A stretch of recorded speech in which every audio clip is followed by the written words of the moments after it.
අයිබෝන් මෙයා අයිබෝන් මචං මේ අද බොරු ගොඩක් කිව්ව ගොලයක් බලාගෙන ඔයා ඒක දැක්කද? මම දැක්ක මේ පව් කමාව කියලා ගැනීමක් ගියා නේද? ලයිව් එක. දූපතේ නේද? දූපතේ 아무තු වැඩ ටිකක් මේ ටිකේ වෙනව නේද? කියන්නේ නෑ ඉතින් මම නම් කියන්නේ එතුමා එහෙම කරලා නැතුව ඇති. මම කියන්නේ එහෙම එතුමා කරලා නැතුව ඇති. නැත්තම් ඔහොම කියන්නේ. එහෙම කියන්නේ. ප්‍රතිසේ මේවයි එතුමා ඇවිල්ලා හරිද? අපේ රට ගොඩ ගන්න මේ විදේශ සංචාරම ගිහලා දෙනවා කෝටි ගණන්. ඔව් සෑහෙන්න ගින් තිනවා. රටවල් ලෝකේ රටවල් දිනවල ගලුන් 250 ගාන. ඒකෙන් 100 ගානකට කොහෙද ගිහලා තියනවලු. ඒ ඉතින් මේ රට මේ තැනට ගේන්නනේ එහෙම ගිහලා තියෙන්නේ. මේ දැන් අපි සමහර සංචාර ගිහින් තියනවා ඒක සංචාරයට මිලියන 20යි 30යි. අපි වෙනුවෙන් ඉතින් එච්චරක් නෑ නේද? ලොකුට වියදම් කරලා නෑ. ඒ කියන්නේ අපි වෙනුවෙන් මේ ගිහලා තියෙන්නේ. අනික ඉතින් අපේ බදු මුදල් වලින් එතුමා යන්නේ. ඉතින් කොච්චර ආඩම්බරද නේ? කොච්චර ආඩම්බරද? කියන්නේ අපි ඒකට දායක වෙලා තිනවා එතුමා ඒ කරපු දේවල් වල නැත්තම් අන්න එකක් හරි ගන්න සල්ලි වලින් අපි දැන් යනවනේ රුපියල් 10ක් හරි නේ. අපරාධ යන්න බෑකට එතකොට වියදම් කරන්නේ. ඔව්. මේ ඒක නෙමෙයි අර බටලන්ද සිද්ධිය තියෙන්නේ. ඔව්. ඒ බටලන්ද සිද්ධියේදී ඒ කාලේ බලන්නකෝ මේ යාලට ඉන්න දෙන්නේ නැතුව මේ කොල්ල කුරුට්ට ටිකක් මේ වද දීපු හින්දානේ උන්ව මරලා තියෙන්නේ. ඒ කියන්නේ මෙයාලා නිකන් පාඩුවේ ඉඳිනේ ඇත්තනේ. ඔව් නිකන් පාඩුවේ මේගොල්ලෝ මල් වට්ටියක් තියාගෙන බුදුන් වදින ගමන්ලු හිටියේ ඒකට. අනික ඒ කාලේ දසරාජ ධර්මයෙන් තමයි මේ රට පාලනය කළේ. අපේ මේ ආච්චිත් කිව්වා. කිව්වනේ. මේ කාලේ කරලා තියෙන්නේ එහෙම. ආයේ එහෙම රටක්. මම දන්නවද මෙයාගේ තව ප්‍රශ්නයක් තියෙනවා. මෙයාගේ ඉන්නව නේද ආර්යාව. ඔව්. ඒ ආර්යාව එයාර මුක් කියන්නේ එයා මුක් කියන්නේ මම කිව්ව ගහනවා. එන තැම්පත් මිනිස්සෙක්. තැම්පත් නේ? ඔව්. තැම්පත් මිනිස්සෙක්.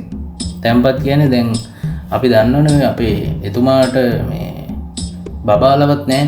මේ බබාලා නැත්තේ ඒගොල්ලෝ රට වෙනුවෙන් සේවය කරන හින්දා. අනිවාර්යයෙන්. සේවය කරපු පාර තමයි ස්වභාව ධර්මයේ ළමයි දීලා නැත්තේ. ඔව් එහෙම තියෙනවා නේද? එහෙම. තව එකක් තියෙනවා අතන. ඔව්. දෙන්න යනවා. දැන් අපේ බදු මුදල් වලින් යන්නේ. අපිට ආඩම්බරයිනේ. ඔව් නැත්තම්. සංචාරේ ගිහිල්ලා අපිට බයිෝ වශයෙන් නේද කොච්චර ආඩම්බරද? සංචාරේ ගිහිල්ලා ඉතින් අපේ මේ ලෝකවාසී බයි ජනතාවට අපිට කියන්න තියෙන්නේ ඒ අපේ සල්ලි වලින් ගිහිල්ලා ඒගොල්ලෝ මරු ආතල් වැඩ ගොඩක් කරන් තියෙනවා. ඔව්. කොච්චරද යද්දනේ? ගිහිල්ලා අපිට යන්න බැරි කී මේ ඇඟපත තියෙන හොඳ නේද අපේ හාමු ගන්නවලු. ඔව් නේද? හරි?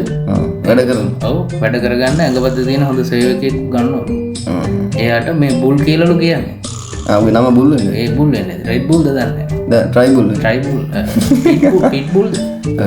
මේ ගන්නේ මේ කියන්නේ මේ. සේවය කරගන්න. සේවය කරන්නේ. දෙන්නටම සේවය කරනවලු ඒකවල. එතකොට මේ ඒ අපේ බදු මුදල්. මාත් ගන්න ඉන්නේ සෙවන් කියන්නේ. බුල් කෙනෙක් නම් ගන්න එපා. නෑ බුල් කියලා නම තියෙන එක නෙමෙයි මේ වෙන එකක් ගන්නවා. කිඹුල් කියලා දෙන්න. කිඹුල්ලෝ. මේ ඉතින් මේ රට ඇතර මේ දැනට ගියන්නේ එතුමලා ගොඩක් ඔව් මහන්සි වෙලා ඉන්නේ. අපි මෙච්චර දුක් විඳින්නේ ඒකනේ. අපි දුක් විඳන් මොකද බං? එතුමලා නේද? ඔව් සැප විඳලාට. ඔව්. එතුමලා සැප විඳලා යනවා. අනික අපි පොඩ්ඩක් දුක් විඳමු. අපි දුක් විඳින එකට ඒගොල්ලෝ වගේ කියන්න ඕනේ නැහැ. ඒක අපි ඉපදිච්ච කර්මය. ඒකයි. අපි කර්මඵලය විශ්වාස කරන්නේ. ඒ කියන්නේ ඡන්දෙත් කර්මය වගේ තමයි නේද කියන්නේ. ඡන්දේ දාන්නේ කර්මයටද බං ඒකට කියන්නේ. ඒක ඉතින් කර්මය තමයි ඉතින් අපි. කර්මයට තමයි දාන්නේ. يعني බහුතරයක් මොකෙට හරි ඇවිල්ලා උදිනන්නේ කර්මයට. රට බංකොලොත් වුණා නේද? ඉතින් අපේ රටේ කර්මය තමයි. කර්මය තමයි නේද? කර්මය වළක්වන්න තියලා අර සෙට් එකක් ඇවිල්ලා නේද රතු පාට කට්ටිය. මෙහිමයි ඕක දැන්. එයාලට තේරෙන්නේ නැහැ ඕක. තේරෙන්නේ නැහැ. එයාලා නීති ක්‍රියාත්මක කරනවා. එහෙම හරියන්නේ නැහැ. එහෙම හරියන්නේ නැහැ. අතරම කර්මයක් මේ වළක්වන්න බෑ නීති. ඔව්. කර්මය අපේ රටේ මිනිස්සුගේ කර්මය ඒක. ඒතර මචං රුසියාව එංගලන්තය වගේ රටවල් එහෙම. ඒ කර්මය තමයි. ඒකනේ. ඔව්. ඒතකොට ඒ රටවල ඉපදෙන්න පින් කරලා මං හිතන්නේ. ඒත් ඔව් ඒකත් කර්මය තමයි. කර්මය තමයි. දැන් මට මතක් වෙනවා ඒ කාලේ අර අපේ ආච්චි කෙනෙක් කියන්නේ අපේ රට ඉපදෙන්න පින් කරන්න. හරි. එතකොට අපි අපේ පිනට තමයි අපේ මේ කර්මය නැති කරගෙන තියෙන්නේ. ඔව්. පිනට ඔව්. ඔව්. හරි. පිනට ගෙවන කර්මයක් නේ. පිනට ගෙවන කර්මය. හරි. අනික මේ ඔය රතු කට්ටියට වැඩක් නැහැනේ මේ අපේ බදු මුදල් වලින් ඒගොල්ලෝ සැප වින්දේ. ඔව් අනිවාර්යෙන්. ඉරිසියා මම නම් කියන්නේ ඉරිසියා. ඉරිසියා. අපේ හාමුලා කොමාරි කාලා බීලා ඉන්න එක. ඔව්. කොච්චරද අපිට නේද?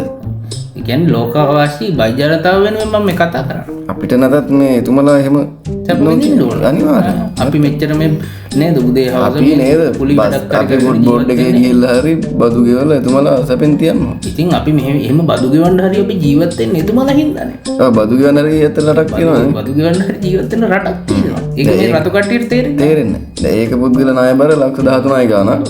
ඔක මං කියන්නේ 25ක විතර කියනවා. දැන් අර අපි පොඩි කෙලියට බබෙක් හම්බෙන්න ඉන්නවා. ඔව්. ඒ ඉපදින්න බබත් ලක්ෂ 13ද 23ද ණයයි. නෑ ඒක තමයි. ඉතින් ඒ අපේ කර්මය. ඒක වෙනස් කරන්න බෑ. මේ රතු කට්ටිය ඒක වෙනස් කරන්න හදනවා. ඒක.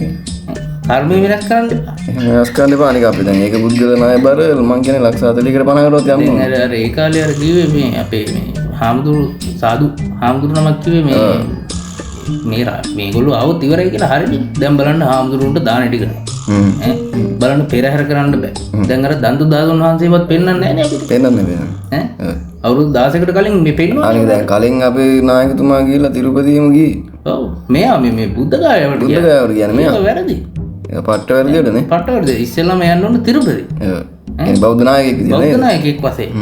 ඒක සම්පූර්ණ වැරදි.